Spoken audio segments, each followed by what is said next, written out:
खंबाघनी मारू राजस्थान पे आप सबका बहुत बहुत स्वागत है। कैसे हो सारे एमआरपीएंस? आई होप आप सब बहुत अच्छे हो। आज से यानी कि सैटरडे से हम एक weekend current affair series start कर रहे हैं, जिसमें हम 2021 के मोस्ट इंपॉर्टेंट करंट अफेयर्स को कवर करेंगे। कोशिश ये रहेगी एक वीडियो के अंदर ज़्यादा से ज़्यादा कंटेंट आए, और जो आप यहाँ पे इस क्लास के अंदर पढ़ने वाले हो उसका डायरेक्ट टेस्ट होगा अनअकैडमी के लर्निंग ऐप पे 12 बजे। ठीक है, सेम जो टॉपिक आप यहाँ पे पढ़ रहे हो उसी का टेस्ट होगा, तो आपको पता चलेगा कि आपको कितना आया है, कितना आपने सीखा है। साथ साथ अनअकैडमी के लर्निंग ऐप पर ये टेस्ट देने का बेनिफिट ये होगा, आपको अपनी रैंकिंग पता चलेगी, कंपटीशन का लेवल पता चलेगा। ठीक है, ऐप के ऊपर अगर आपसे अनलॉक कोड मांगते हैं फ्री लाइव टेस्ट को ज्वाइन करने के लिए, MRP10 कोड आपको लगाना है। इस टेस्ट का लिंक आपको डिस्क्रिप्शन के अंदर मिल जाएगा। डिस्क्रिप्शन दिए हुए लिंक से अगर आपका टेस्ट ओपन अप ना हो तो टेलीग्राम पे जाके वहां से भी आप लोग ओपन कर सकते हैं। अब ये करंट अफेयर्स किस किस एग्जाम के लिए यूजफुल है, अगला क्वेश्चन ये होगा। तो वीडियो मेंस के लिए, ठीक है, जिसका कि रिजल्ट बोल रही हूँ, सिलेबस आ चुका है, वीडियो मेंस का सिलेबस आ चुका है। ठीक है, जिसमें राजस्थान, इंडिया और वर्ल्ड के करंट अफेयर्स आने वाले हैं, उनके लिए यूजफुल है। साथ साथ आरपीएससी फर्स्ट ग्रेड, जिन्होंने करंट अफेयर्स को बहुत ज्यादा इंपॉर्टेंट दी है आरपीएससी फर्स्ट ग्रेड के सिलेबस में, उसके साथ साथ आरएएस एग्जाम में। ठीक है, ये सारे इन सभी मेन एग्जाम्स के अंदर काम आएगा। साथ में उन सभी एग्जाम्स में जिस एग्जाम्स में लिखा गया है कि इंडिया एंड वर्ल्ड के करंट अफेयर्स आएंगे। ठीक है, इसके साथ साथ आप मेरी बाकी सारी क्लासेस कहां पे देख सकते हैं, थोड़ा सा वो भी बता देती हूँ। आप मेरा प्रोफाइल जाएंगे अनअकैडमी के लर्निंग ऐप पे, आरपीएससी कैटेगरी में स्टेट पीसीएस कैटेगरी के अंदर सर्च कीजिएगा तरुणा शर्मा, तो मेरा प्रोफाइल आपको दिखेगा, जहां पर मैं एजुकेटर इन चीफ हूँ। आप सबके लिए study simplifier for success, RAS mains को क्लियर करने का और इंटरव्यू फेस करने का मेरे पास एक्सपीरियंस है, वो सारा एक्सपीरियंस आप सबके लिए है। साथ ही साथ अनअकैडमी पे 5 साल का टीचिंग एक्सपीरियंस भी है, इसको आप यूज कर सकते हैं मेरी लाइव क्लासेस के थ्रू। ठीक है, मेरी लाइव क्लासेस का स्केड्यूल ये रहता है अनअकैडमी के लर्निंग ऐप पे सुबह 8 बजे राजस्थान आर्ट एंड कल्चर की फ्री टेस्ट सीरीज है, ओनली ऑन ऐप। ये ऐप के ऊपर अवेलेबल है सुबह 8 बजे। इस फ्री टेस्ट सीरीज को ज्वाइन करने के लिए आपको अनलॉक कोड MRP10 जो है लगाना है। इसका लिंक आपको टेलीग्राम से मिल जाएगा, तो डिस्क्रिप्शन में दिए हुए हमारे टेलीग्राम चैनल को ज्वाइन कर लीजिए। करंट अफेयर्स वीकेंड सीरीज मैंने स्टार्ट की है। यहाँ पे शनिवार और इतवार को आप थ्योरी क्लासेस देखेंगे। थ्योरी क्लास के साथ साथ शनिवार इतवार को 12 बजे आपका फ्री टेस्ट होगा। ठीक है, इसके साथ साथ अगर आपकी थ्योरी बहुत ज्यादा स्ट्रांग नहीं है, वीडियो मेंस के लिए बहुत सारे बच्चे मेरे पास रिकमेंडेशन आ रही है, आरपीएससी फर्स्ट ग्रेड की तैयारी करना चाह रहे हैं, और दूसरे आरएएस इंग्लिश मीडियम और हिंदी मीडियम के बच्चों की बहुत सारी रिकमेंडेशन आती है, तो आप सबके लिए जो है ये मेरी क्लासेस प्लस के ऊपर चल रही है। Rajasthan art and culture theory classes 4 से 5 बजे। अगले महीने में राजस्थान ज्योग्राफी का कोर्स स्टार्ट होगा। मेरी क्लासेस इंग्लिश और हिंदी मीडियम दोनों में रहती है, तो किसी भी बच्चे को प्रॉब्लम नहीं होगी, खास तौर पे आरएएस इंग्लिश मीडियम वाले स्टूडेंट्स को। और राजस्थान के करंट अफेयर्स भी मैं आपको प्लस पे करवाने वाली हूँ, तो प्लस सब्सक्रिप्शन आप लोग ज्वाइन कर सकते हैं अनअकैडमी पे आरपीएससी प्लस का सब्सक्रिप्शन लेकर। उसमें 10% डिस्काउंट के लिए कोड लगाइएगा MRP10। ठीक है, तो प्लस में आपको मेरी क्लासेस तो देखने को मिलेगी, और यहाँ पे हमने एक नया बैच मैंने स्टार्ट किया है, achieve RAS specially for English medium students. Achieve RAS specially for English medium student, तो इनकी जो क्लास है राजस्थान जी के, आप मेरी 4 से 5 बजे वाली क्लासेस में कर सकते हैं। और बाकी जो सब्जेक्ट्स हैं, अभी साइंस एंड टेक हमने स्टार्ट किया है, साइंस एंड टेक्स, जिसमें मैं आपको प्री और मेंस का सिलेबस कराऊंगी। मार्च तक ये बैच चलने वाला है। उसके बाद जो है अगला सब्जेक्ट आरएएस एग्जाम का शुरू होगा, इंग्लिश मीडियम वाले बच्चों के लिए खास तौर पर है। तो इंग्लिश मीडियम वाले बच्चे MRP10 कोड लगा के अनअकैडमी प्लस का सब्सक्रिप्शन ले लें। एक नया बैच भी आ रहा है प्रीलिम्स और मेंस फोकस जेनिथ बैच के नाम से। इन सारी क्लासेस के लिए RPSC first grade, second grade, constable, किसी भी एग्जाम की तैयारी करना चाहते हैं, इतने सारे कोर्सेज चल रहे हैं। साथ में आपको टेस्ट सीरीज भी मिलेगी बकायदा, तो अनअकैडमी प्लस को ज्वाइन करना ना भूलिए। इसके लिए आपको आरपीएससी प्लस का सब्सक्रिप्शन लेना होगा। इसका लिंक अगर किसी बच्चे को नहीं पता कैसे लेना है, आपको कॉमेंट सेक्शन में पिन कर दिया जाएगा। MRP10 कोड लगा के आरएएस के लिए 2 साल का सब्सक्रिप्शन ले। ठीक है, मेरी क्लासेस का फायदा ये होगा, आपको इंग्लिश हिंदी मीडियम दोनों में मिलेंगी। अचीव आरएएस बैच जो है वो खास तौर पे इंग्लिश मीडियम वाले बच्चों के लिए, और जिनको हिंदी समझ में आती है, हिंदी मीडियम वाले बच्चे कुछ इंग्लिश में भी कंफर्टेबल होते हैं, तो उनके लिए है, तो ज्वाइन करना ना भूलिएगा। आरपीएससी फर्स्ट ग्रेड वाले बच्चे वीडियो मेंस वाले बच्चे 1 साल का सब्सक्रिप्शन ले लें, जिसकी फीस है 6300 रुपए, और 2 साल की 7500 रुपए, या आपकी मर्जी है 1 महीने, 3 महीने, 6 महीने के प्लान भी ऑप्शन है, ये भी ज्वाइन कर सकते हैं। एंड्रॉइड फोन से ज्वाइन करें या फिर लैपटॉप से ज्वाइन करें 10% डिस्काउंट के लिए। अगर आईफोन से करते हो तो वैलिडिटी एक्सटेंड होती है, डिस्काउंट नहीं मिलता, तो ज्वाइन एक बार कहीं से भी कर लें, उसके बाद आईफोन पे भी आप इसको चला सकते हैं। MRP 10 कोड अनअकैडमी में सारी कैटेगरीज में लगता है 10% डिस्काउंट के लिए। अगर किसी को नीट का, नेट का या फिर बैंकिंग का, SSC का सब्सक्रिप्शन लेना है तो वो भी आप MRP 10 कोड से ले सकते हैं, उसके लिए आप गाइडेंस भी ले सकते हैं। ठीक है, ये सारी चीजें। इसके साथ साथ एक आपकी स्पेशल प्रज्ञ टेस्ट सीरीज होती है, जिसमें आपको अमेजोन वाउचर जीतने का मौका मिलता है। ये टेस्ट सीरीज होती है आर्ट एंड कल्चर की टेस्ट सीरीज है। इसमें आपको 15 क्वेश्चन सॉल्व करने होते हैं 20 मिनट के अंदर। जो बच्चा टॉप करता है, जो लर्नर टॉप रैंकर पे आते हैं, उनको अमेजोन का 500 रुपीज का वाउचर मिलता है। फ्राइडे को भी आपको इसके बारे में बताऊंगी, तो इसके लिए भी अनलॉक कोड आपको MRP 10 कोड लगाना है। ठीक है, तो ये थोड़ा सा डिटेल बता दिया, और जो भी आपको जानकारी चाहिए कॉमेंट्स में या टेलीग्राम चैनल के थ्रू आप मुझसे पूछ सकते हैं, पर्सनली इंटरेक्ट कर सकते हैं। ठीक है, और साथ में एक RAS गाइडेंस प्रोग्राम मैंने स्टार्ट किया है, पर्सनल गाइडेंस प्रोग्राम है, जिसका वीडियो आप लोगों को कल देखने को मिलेगा, तो संडे को रेडी रहिएगा। चले स्टार्ट करते हैं अपने करंट अफेयर्स, जिन पे आज आपका टेस्ट होने वाला है। आज हम बात करने वाले हैं मई, जून, जुलाई 2021 के मोस्ट इंपॉर्टेंट व्यक्तित्व, पर्सनैलिटीज जो भी न्यूज में रहे, जिनकी भी नियुक्तियां हुई या जिस किसी भी कारणवश जो भी न्यूज में रहे, उनको डिटेल में पढ़ने वाले हैं। तो आज का पहला क्वेश्चन है, नेशनल ह्यूमन राइट्स कमीशन यानी कि राष्ट्रीय मानवाधिकार आयोग के अध्यक्ष के रूप में किसको चुना गया है, किसकी नियुक्ति हुई है? तो इसमें आंसर आएगा जस्टिस अरुण कुमार मिश्रा जी। किसको चुना गया है? सुप्रीम कोर्ट के रिटायर्ड जज हैं जस्टिस अरुण कुमार मिश्रा। 2 जून 2021 को इनकी अपॉइंटमेंट हुई है। 2 जून 2021 को इनकी अपॉइंटमेंट हुई है, याद रखिएगा। ठीक है, प्रधानमंत्री की अध्यक्षता वाली एक हाई लेवल उच्च स्तरीय कमेटी थी, जिन्होंने इनको जो है, इनका नाम अप्रूवल किया है, अरुण कुमार मिश्रा जी, याद रखिएगा। इनसे पहले कौन थे राष्ट्रीय मानवाधिकार आयोग के जज जो है? तो इनसे पहले जो जज थे उनका नाम है, उनका नाम मैं आपको बता देती हूँ, HL दत्तू। ठीक है, HL दत्तू जो है वो रिटायर हो गए थे। 1 मिनट दीजिएगा मुझे। हाँ, HL दत्तू दिसंबर 2020 में रिटायर हो गए थे, तो तब से 6 महीने से ये पद जो है रिक्त था, वैकेंट था, खाली पड़ा हुआ था। ठीक है, जस्टिस मिश्रा जी के बारे में जान लेते हैं, क्यों इंपॉर्टेंट है RPSC एग्जाम में, क्योंकि राष्ट्रीय मानवाधिकार आयोग के जो अध्यक्ष बने हैं हमारे, ठीक है, इससे पहले मध्य प्रदेश हाईकोर्ट में जज थे, राजस्थान हाईकोर्ट के चीफ जस्टिस रह चुके हैं। 7 स्टार पॉइंट है, कभी भी क्वेश्चन पूछा जा सकता है, क्योंकि RPSC आजकल जो पर्सन न्यूज में होते हैं, डायरेक्ट क्वेश्चन ना पूछ के उनके बैकग्राउंड से भी क्वेश्चन निकाल के लाने लग गई है। वीडियो में भी आप देखोगे, RAS में तो खास तौर पे इस तरह के क्वेश्चंस कॉलेज लेक्चरर में भी पूछे गए हैं। ठीक है, तो राजस्थान हाईकोर्ट के चीफ जस्टिस रह चुके हैं, कोलकाता हाईकोर्ट में के भी चीफ जस्टिस रह चुके हैं। तो ये बहुत इंपॉर्टेंट पॉइंट्स है जस्टिस अरुण कुमार मिश्रा जी के लिए। ठीक है, इनका कार्यकाल कितना होगा? पहले कार्यकाल जो है NHRC के अध्यक्ष का 5 वर्ष का हुआ करता था। 2019 में अमेंडमेंट लेकर के आए, उसके बाद से इनका कार्यकाल 5 वर्ष से घटाकर कितना कर दिया गया है? 3 साल कर दिया गया है। अगर स्टैटिक में, पॉलिटी में क्वेश्चन पूछते हैं तो हमें वो आंसर भी आना चाहिए। क्लियर है सबको? अगर पसंद आ रहा है सबको, तो मेरे जितने भी MRPNs हैं, 1 मिनट बच्चे, आज गड़बड़ क्या हो रही है, जितने भी बच्चे हैं वीडियो को लाइक, सब्सक्राइब और शेयर करना ना भूलेगा, क्योंकि हमारा टारगेट है मारो राजस्थान पढ़ेगा भी बढ़ेगा भी। ये बढ़ेगा कब? जब हर ग्राम पंचायत तक पहुंच जाएगा। 11,341 ग्राम पंचायत, उसके लिए बहुत ज्यादा कमिटेड हैं हम। ठीक है, तो आप लोग भी अपना कॉन्ट्रीब्यूशन दीजिए उसमें, वीडियो को शेयर करके। चलिए स्टार्ट करते हैं। अगला क्वेश्चन, RBI के डिप्टी गवर्नर किसको नियुक्त किया गया है? तो RBI के डिप्टी गवर्नर बने हैं T रविशंकर। कौन बने हैं? T रविशंकर बने हैं। बाकी डिप्टी गवर्नर्स कौन कौन है? ऑलरेडी RPI के गवर्नर के बारे में सबको पता होगा, गवर्नर का नाम है शक्तिकांत दास जी। डिप्टी गवर्नर जो नए बने हैं, ये बने हैं रविशंकर, T रविशंकर। और इनके साथ साथ और 3 और डिप्टी गवर्नर्स हैं, उनके भी नाम याद कर लेते हैं। उनके नाम में याद करो 3M, आरबीआई के जो डिप्टी गवर्नर होंगे, पैसा बहुत होगा, मनी बहुत होगी, तो डिप्टी गवर्नर्स के नाम में याद करो 3 M आएगा। ठीक है, तो M से ही सबके नाम शुरू होते हैं। देख लेते हैं, माइकल पात्रा, महेश कुमार जैन और M राजेश्वर राव। ठीक है, बाकी जो डिप्टी गवर्नर्स है इन सब के नाम M से शुरू हो रहे हैं। किससे शुरू हो रहे हैं?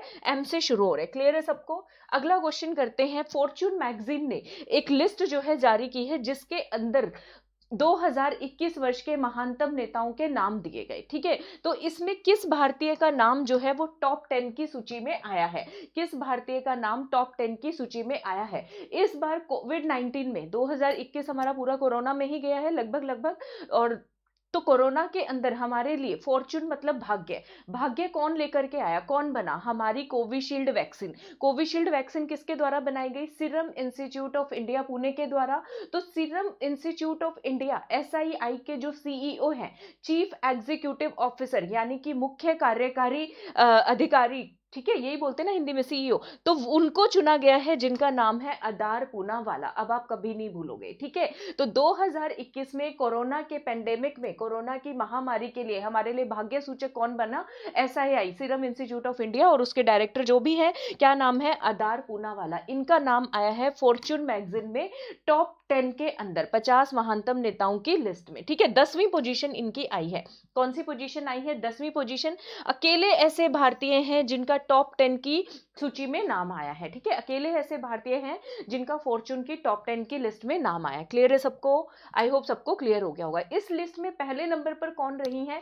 पहले नंबर पर रही है न्यूजीलैंड की प्रधानमंत्री। उन्होंने भी कोविड कंट्रोल में बहुत अच्छा इफेक्टिवली रोल प्ले किया, और इसके साथ साथ दूसरी बार प्राइम मिनिस्टर नियुक्त हुई है। तो न्यूजीलैंड में याद करो, देखो लास्ट में एंड आ रहा है, एंड मतलब अंडा। ठीक है, तो इनकी न्यूजीलैंड के प्राइम मिनिस्टर है, उसके नाम के लास्ट में भी एंड दिखेगा, जेसिंडा। ठीक है, तो जेसिंडा याद कर लोगे, जेसिंडा आर्डन। क्या नाम है? न्यूजीलैंड की प्राइम मिनिस्टर जेसिंडा आर्डन। ये फर्स्ट रैंक पर आई हैं फॉर्च्यून की टॉप 10 लीडर्स की लिस्ट के अंदर। इनका भी देखो कोविड-19 में बहुत अमेजिंग रोल रहा था इनका, और इन्होंने कहा था इलेक्शन जीतने के लिए किसी प्रोपेगेंडा की जरूरत नहीं होती, काम करो तो आपको रिजल्ट्स मिलते हैं। क्लियर है? तो ये मुझे बड़ी अच्छी लाइन इनकी लगी थी जब इन्होंने कहा था।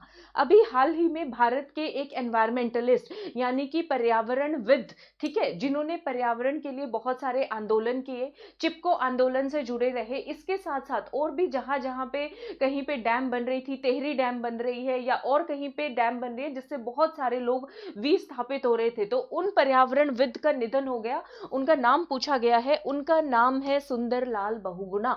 ठीक है, मई 2021 में इनका निधन हो गया, याद कर लीजिएगा, सुंदरलाल बहुगुणा। बहुत सारी डैम बन रही थी हिमालय में 1980 में, उन्होंने इनका मतलब उसका विरोध किया था। टेहरी डैम जो बन रही थी, टेहरी डैम मेरे ख्याल से उत्तराखंड में है, उसका विरोध किया था। चिपको मूवमेंट से जुड़े हुए थे। ठीक है, तो इनके चिपको मूवमेंट का रिजल्ट क्या हुआ था? गवर्नमेंट ने पर्यावरण से रिलेटेड एक कानून बना दिया था 1980 के टाइम पीरियड में, कि इकोलॉजिकली सेंसिटिव, जो पर्यावरण से संवेदनशील फॉरेस्ट लैंड है, वन भूमि है, वहां पर पेड़ नहीं काटे जाएंगे। ठीक है, तो इनका जो ये मूवमेंट था, चिपका आंदोलन, क्या हुआ था? काफी ज्यादा सक्सेसफुल रहा था। क्लियर है सबको? इन्हीं पे टेस्ट होगा 12 बजे, नोट कर लो, इन्हीं क्वेश्चंस पे टेस्ट आएगा 12 बजे, और मैं चाहती हूँ फुल मार्क्स आने चाहिए मेरे एमआरपीएंस के। टॉप 10 लीडर लिस्ट में मुझे आप ही का नाम देखना है, आप ही का नाम देखना है टॉप 10 लीडर लिस्ट के अंदर। ठीक है, क्लियर है सबको? एमआरपी 10 कोड लगा के 12 बजे टेस्ट में डायरेक्ट पहुंच जाइएगा। भारत के 48वें मुख्य न्यायाधीश कौन है? Chief justice of India. तो न्यायाधीश हैं भारत के 48वें नंबर के, याद रखिएगा, एन.वी. रमन्ना। कौन बने हैं? Justice NV. रमन्ना 48वें मुख्य न्यायाधीश। मुख्य न्यायाधीश को शपथ कौन दिलाते हैं? पद की शपथ राष्ट्रपति रामनाथ कोविंद जी ने इनको शपथ दिलाई। ठीक है, एन.वी. रमन्ना जो है 26 अगस्त 2022 तक इस पद पर बने रहेंगे, 26 अगस्त 2022 पर। तो इनसे पहले मुख्य न्यायाधीश कौन थे? 47वें मुख्य न्यायाधीश का नाम है S.A. बोबडे। ठीक है, तो इन्होंने किसका स्थान लिया है?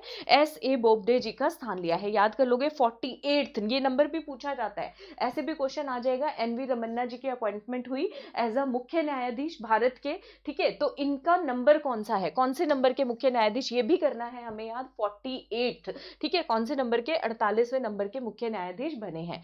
अगला क्वेश्चन है, भारत के वित्त सचिव की अपॉइंटमेंट हुई है, फाइनेंस सेक्रेटरी अपॉइंट किए गए हैं। तो फाइनेंस सेक्रेटरी यानी कि पैसा जाने के लिए हम किसके पास जाते हैं? भोलेनाथ के पास। भोलेनाथ के पास हर सोमवार को शिवलिंग पे क्या चढ़ा के जाते हो? दूध या जल चढ़ाने के लिए जाते हो। तो उससे याद कर लो, टीवी सोमनाथन किसको अपॉइंट किया गया है? अरे माइक की वायर, टीवी सोमनाथन को अवॉइड किया गया है। भारत के नए वित्त सचिव कौन बने हैं? टीवी सोमनाथन जी को बनाया गया है। 1987 बैच के तमिलनाडु केडर के क्या है? आईएएस ऑफिसर है, टीवी सोमनाथन, याद कर लोगे।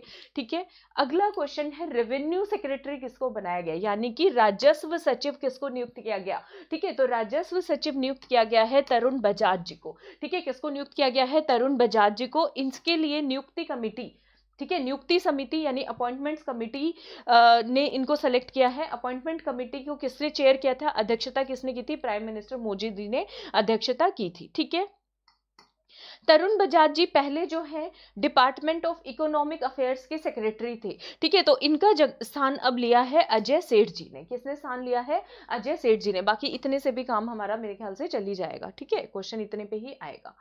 उसके बाद अगला क्वेश्चन है, 24वें chief election commissioner of India कौन बने हैं? देखो, मुख्य न्यायाधीश जो बने वो 48वें नंबर के बने। ठीक है, मुख्य न्यायाधीश 48वें नंबर के, 48 का आधा कर दो 24। ठीक है, तो 24वें नंबर के मुख्य चुनाव आयुक्त कौन बने हैं? सुशील चंद्रा जी। अभी देखा होगा 5 राज्यों में चुनाव होने वाले हैं हमारे यहाँ पे, इन्होंने आके प्रेस कॉन्फ्रेंस की थी। जिस दिन प्रेस कॉन्फ्रेंस करते हैं, चुनावों की घोषणा करते हैं, उसी दिन आचार संहिता लागू हो जाती है। ठीक है, ये पॉइंट भी आप लोगों को याद रखिएगा। चीफ इलेक्शन कमिश्नर कौन बने हैं? सुशील चंद्रा जी। 15 अप्रैल 2021 को इनकी अपॉइंटमेंट हुई थी। ठीक है, और इलेक्शन कमिश्नर बने थे उस दिन 14 फरवरी 2019 को। ठीक है, किसका स्थान लिया है इन्होंने? सुनील अरोड़ा जी का स्थान लिया। देखो, नाम सेम सेम है, सुनील अरोड़ा, अब बने सुशील चंद्रा। किसका स्थान लिया है? सुनील अरोड़ा जी का इन्होंने स्थान लिया है, ये चीज याद रखिएगा। ठीक है, इससे पहले किस पद पर रहे हैं सुशील चंद्रा जी? ये भी क्वेश्चन आते हैं। इससे पहले central board of direct taxes के चेयरमैन रहे हैं। Central board of direct taxes के यानी केंद्रीय प्रत्यक्ष कर बोर्ड के अध्यक्ष के रूप में रहे हैं। ठीक है, मैंने बताया ना, बैकग्राउंड पे क्वेश्चन आजकल पूछे जाने लग गए हैं। उसके बाद अगला क्वेश्चन है, फोर्ब्स मैगजीन के, ठीक है, एशिया के सबसे अमीर व्यक्ति कौन है 2021 के? फोर्ब्स मैगजीन, फॉर्च्यून मैगजीन थी ग्रेटेस्ट लीडर्स के बारे में, अब फोर्ब्स मैगजीन के बारे में पूछ रहे हैं। सबसे अमीर, एशिया के सबसे अमीर व्यक्ति हैं मुकेश अंबानी। कौन बने हैं? मुकेश अंबानी बने हैं। ठीक है, इससे पहले कौन थे? मुकेश अंबानी से पहले एशिया के सबसे अमीर व्यक्ति अलीबाबा के फाउंडर जैक मेशिया। कौन थे? अलीबाबा के फाउंडर जैक मेशिया। ठीक है, याद कर लीजिएगा। अगला क्वेश्चन है, अटल इनोवेशन मिशन, ठीक है, अटल नवाचार मिशन के अध्यक्ष किसको बनाया गया है? इसके नए डायरेक्टर यानी कि निदेशक किसको बनाया गया है? देखो, तो बनाया गया है डॉक्टर चिंतन वैष्णव को। इनोवेशन मतलब नवाचार। नवाचार कौन करेगा? जिसके दिमाग में आइडिया आएगा, जो लगातार चिंतन मनन करेगा, वैष्णव रूप से, बिल्कुल शुद्ध रूप से बैठ के। तो ऐसे इस निमोनिक से याद कर सकते हो, अटल इनोवेशन मिशन के नया निदेशक किसको बनाया गया है? डॉक्टर चिंतन वैष्णव जी को बनाया गया है। भूलने का सवाल ही नहीं होता। टेस्ट में आना मत भूलिएगा, आज 12 बजे टेस्ट रखा है आपका। टेस्ट का लिंक डिस्क्रिप्शन में भी मिलेगा, टेलीग्राम में भी मिलेगा। अनलॉक कोड MRP10 कोड लगा के आना मत भूलिएगा। ठीक है, कोड में कोई स्पेस नहीं देना, सिंपल आपको MRP10 यूज करना है, इतना सिंपल कोड है। ठीक है, चले, नेस्कॉम की पहली महिला अध्यक्ष कौन बनी है? नेस्कॉम की पहली महिला अध्यक्ष कौन बनी है? तो इसका आंसर आएगा रेखा मेनन। कौन बनी है? रेखा मेनन। नेस्कॉम क्या है? National association of software and services company. National association of software and services company, इसकी अध्यक्ष कौन बनी है? रेखा मेनन जी बनी है। ठीक है, याद कर लीजिएगा, डायरेक्ट हमें याद करना है। उसके बाद ये बहुत इंपॉर्टेंट क्वेश्चन है, किस व्यक्ति को यूनाइटेड नेशंस ऑर्गेनाइजेशन, संयुक्त राष्ट्र संघ की एक संस्था है for prohibition of chemical weapons, रासायनिक हथियारों के निषेध से रिलेटेड जो संस्था है, उसके एक्सटर्नल ऑडिटर मतलब बाहरी निरीक्षक के रूप में नियुक्ति हुई है। तो ये नियुक्ति हुई है हमारे भारत के प्रेजेंट में CAG, controller and auditor general की, तो जिनका नाम है गिरीश चंद्र मुर्मू जी। क्या नाम है इनका? गिरीश चंद्र मुर्मू जी। ठीक है, तो याद कर लो, ठीक है जी। भाई देखो, ऑडिट होने वाला है रासायनिक हथियारों के ऊपर, तो जो इस चीज की डीलिंग से, ट्रेड से, स्मगलिंग में शामिल है, वो क्या कर रहे हैं, अंदर से मुरमुर मुरमुर कर रहे हैं, गिरीश चंद्र मुर्मू के नाम से थर थर कांप रहे हैं। ऐसे याद करोगे तब भी याद हो जाएगा। क्या आंसर है? गिरीश चंद्र मुर्मू जी। क्लियर है सबको? बताइएगा। ठीक है, वीडियो पसंद आ रहा हो लाइक सब्सक्राइब शेयर करना ना भूलिएगा भाई। ठीक है, तो ये चुनाव तो कल कराऊंगी, ये कल करेंगे हम, ये आज नहीं कर रहे। और पर्सनालिटीज देख लेते हैं, कोई न्यूज में है। हाँ, सीबीआई के नए चीफ कौन बने हैं? मुखिया किसको बनाया गया है? सुबोध कुमार जायसवाल जी को बनाया गया है। सीबीआई के नए चीफ कौन बने हैं? डायरेक्टर ऑफ सीबीआई कौन बने हैं? सुबोध कुमार जायसवाल। देखो, सीबीआई का काम होता है बुद्धि से, ठीक है, इसका सबका काम यही है, करप्शन को रोकना, जहां पे जो गड़बड़ घोटाला हो रहा है उसको, तो उसके लिए बुद्धि बहुत ज्यादा चाहिए, ठीक है, बोध होना चाहिए, चीजों का ज्ञान होना चाहिए। तो सीबीआई के नए डायरेक्टर कौन बने हैं? सुबोध कुमार जायसवाल जी को बनाया गया। क्लियर है सबको? आई होप सबको क्लियर होगा। ठीक है, ये डिसीजन किसने लिया? सीबीआई के चुनाव के लिए एक कमेटी ने लिया। इस कमेटी के अंदर प्रधानमंत्री मोदी जी थे, वो अध्यक्ष थे। साथ में चीफ जस्टिस ऑफ इंडिया 48वें चीफ जस्टिस कौन बने हैं? एन वी रमन्ना जी थे। साथ में लीडर ऑफ अपोजिशन होंगे ये कांग्रेस लीडर अधीर रंजन चौधरी जी इसके अंदर शामिल थे। ठीक है, ये चीज याद रखेगा। उसके बाद जो है रॉ के चीफ का नाम है सामंत गोयल, इंटेलिजेंस ब्यूरो के चीफ का नाम है अरविंद कुमार। इनका टेन्योर, इनका कार्यकाल कितने साल के लिए बढ़ा दिया गया है? 1 साल के लिए बढ़ा दिया गया है। ठीक है, 1 साल के लिए बढ़ा दिया गया है। नीति आयोग के सीईओ अमिताभ कांत, उनका भी कार्यकाल 1 साल के लिए बढ़ा दिया गया है। ठीक है, ये भी याद रख लीजिएगा। नीति आयोग के सीईओ अमिताभ कांत जी, उनका भी कार्यकाल 1 साल के लिए बढ़ा दिया। नीति आयोग के अध्यक्ष कौन है? सबको पता है, प्रधानमंत्री होते हैं मोदी जी। ठीक है, नीति आयोग के वाइस प्रेसिडेंट कौन है? उपाध्यक्ष कौन है? राजीव कुमार। तीनों क्वेश्चन आ सकते हैं। नीति आयोग हमेशा 7 स्टार इंपॉर्टेंट क्वेश्चन रहेगा ही रहेगा, एवरग्रीन चलने वाला है। ठीक है, हाँ। वर्ल्ड की 10वीं सबसे ऊंची पहाड़ की चोटी है जिसका नाम है अन्नपूर्णा। अन्नपूर्णा पर चढ़ने वाली पहली महिला कौन बन गई है? तो पहली महिला अपने भारत से आती है जिनका नाम है प्रियंका मोहिते, महाराष्ट्र से है। मोहिते में MOH आ रहा है, तो कहां से बिलोंग करती है? महाराष्ट्र से ही बिलोंग करती हैं। तो पहली महिला बन गई है जिन्होंने विश्व की 10वीं सबसे ऊंची चोटी जिसका नाम अन्नपूर्णा है, वहां पर फतेह हासिल की है। कहां पर लोकेटेड है ये? नेपाल के अंदर। ठीक है, नेपाल के हिमालयस के अंदर लोकेटेड है। इस चोटी की हाइट कितनी है? अन्नपूर्णा पीक की 8091 मीटर इसकी हाइट है। कितनी हाइट है? 8091 मीटर इसकी हाइट है। ओके, तो पॉपुलर प्लेसेस और स्कीम्स के ऊपर जो बड़ा मेगा वीडियो आएगा वो कल आएगा। ठीक है, कल वीडियो आएगा और कल उसी का साथ के साथ 12 बजे आप लोगों का टेस्ट होगा। ठीक है, तो समझ में आ गया सबको? प्लस क्लासेस ज्वाइन कर सकते हैं, मेरे से पढ़ना आपको अच्छा लगता है, प्लस क्लासेस ज्वाइन करें, MRP10 कोड लगा के उसका पार्ट बने। ठीक है, इंग्लिश मीडियम के लिए कोर्सेज आ चुके हैं, इंग्लिश हिंदी मीडियम दोनों के लिए, क्योंकि हमारे मारू राजस्थान पे मैंने एक बार पोल करवाया था तो ज्यादा बच्चे इंग्लिश मीडियम के लिए चाह रहे थे। तो बाइलिंगुअल है, दोनों मीडियम के बच्चे ज्वाइन कर सकते हैं, लेकिन इंग्लिश मीडियम वाले स्टूडेंट्स की समस्याओं का समाधान हो रहा है। ठीक है, तो ज्वाइन करना ना भूलिए, सब्सक्रिप्शन ले, MRP10 कोड। मैं आप सबको अपने प्लस कम्युनिटी में देखना चाहती हूँ, क्योंकि वहां पे आपको 3 बार रिवीजन कराया जाता है with in class, tips and tricks के साथ, निमोनिक्स के साथ पढ़ाया जाता है, जिससे किताबें पढ़ना आसान हो जाता है। तो आपकी 60% मेहनत हम लोग कर लेते हैं, 40% आप कर लेना, आप लोगों के रिजल्ट आ जाएंगे। थैंक यू सो मच, सबको मेरी तरफ से घनी घनी राम राम।